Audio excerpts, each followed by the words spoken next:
Hinta ko. Maliit pa siya eh. siya, natatakot. Maliit pa eh. Nalulula pa siya.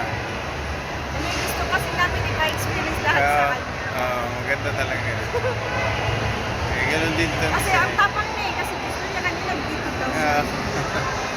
Sige, kaya mo yan.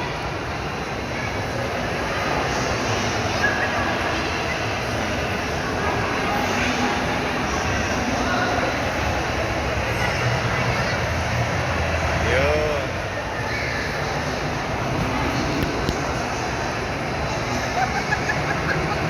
Nagatawa ko sa kanya. Umiiyak. Pag nakatapos siya dyan, tutuwa na siya. First time niya eh, no?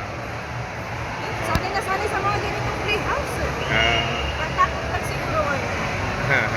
Oy, ayaw na.